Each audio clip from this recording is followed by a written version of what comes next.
তো hello dear student, কেমন আছো? আই হোপ প্রত্যেকে শুধু ভালো না ভীষণ ভালো আছো।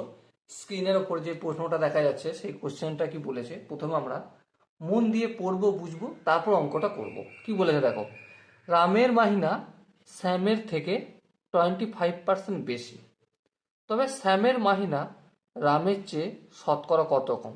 দেখো এই কোশ্চেনটা সলভ করার দুটো মেথড আছে। কটা মেথড? দুটো মেথড। একটা হচ্ছে লং কাট মেথড আর একটা হচ্ছে শর্টকাট মেথড। মানে একদম এক লাইনে এই বক্সটার মধ্যে কমপ্লিট হয়ে যাবে সেরকম একটা মেথড আছে, বা এই বক্সটাও তো দূরের কথা, মনে মনে হয়ে যাবে। আর একটা লিখে লিখে করতে হবে। চলো প্রথমে আমরা কি করব, প্রথমে আমরা লং কাট মেথডটা করব। দেখো কোশ্চেনে কি বলেছিল, কোশ্চেনে বলা হয়েছিল আমাদের রামের বেতন শ্যামের বেতনের থেকে 25 টাকা বেশি। তাহলে দেখো আমরা রামের বেতন 25% বেশি, তাই না, শ্যামের থেকে। তাহলে রামের বেতন আমরা ধরে নিচ্ছি কত, 125 টাকা। ওকে, তাহলে শ্যামের বেতন কত হবে? তাহলে শ্যামের বেতন 100 টাকা হবে, কারণ শ্যামের যা টাকা বেতন তার থেকে 25% বেশি রামের বেতন।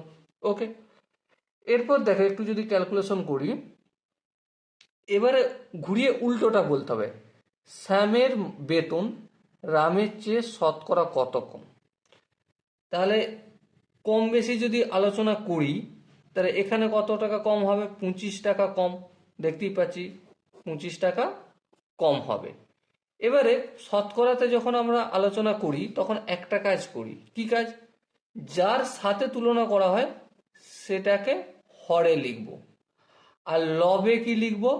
লবে লিখব আমরা যেইটাকে তুলনা করব, তারপর ইন্টু 100/100 করব। ঠিক আছে, আর এই 100টা হটে যেয়ে কি হয়ে যায়? এই 100টা হটে যে আমাদের পার্সেন্টেজের চিহ্ন হয়ে যায়। ওকে, বেশ। কার সাথে তুলনা করছি? দেখো দেখো কোশ্চেনে বলেছে কার সাথে, শ্যামের বেতন রামের চেয়ে, রামের চেয়ে রামের সঙ্গে তুলনা করছি, তাহলে এই 125টা নিচে হবে। আচ্ছা, এবারে কত বেশি? 25 বেশি, 25 টাকা। এটা 100 টাকা ধরেছিলাম শ্যামের বেতন, রামের বেতন 125 টাকা। তাহলে বিয়োগ করলে কত? 25 টাকা। তাহলে এখানেই 25 লিখলাম। এবারে একটু ক্যালকুলেশন যদি করি, 25 একে 25, 5 25-এ 125, 5 একে 5, 5 20 100, কত পেলাম? 20/100। আর এই 100টা হটিয়ে আমরা কি করব? 20% করে দেবো। এটা হচ্ছে লং কাট মেথড। ঠিক আছে, এর থেকেও খুব সহজে, খুব ছোট্টভাবে করা যায়। কিভাবে?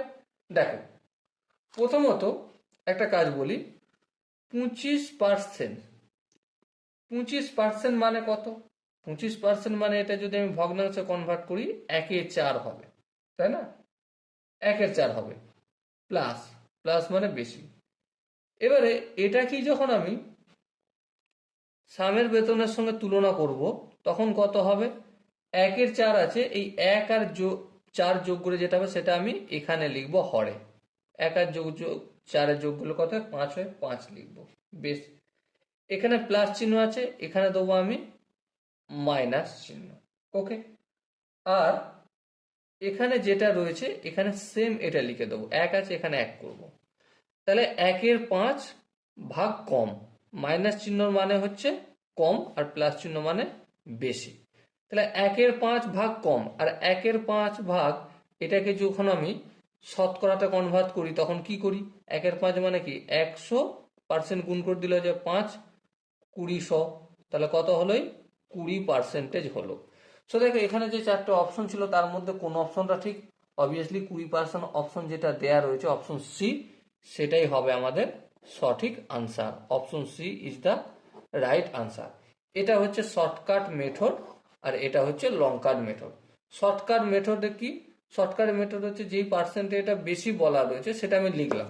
ঠিক আছে, লেখার পর কি করেছি? 1 আর 4 যোগ করলে কত হয়? 5, এই 5 লিখলাম।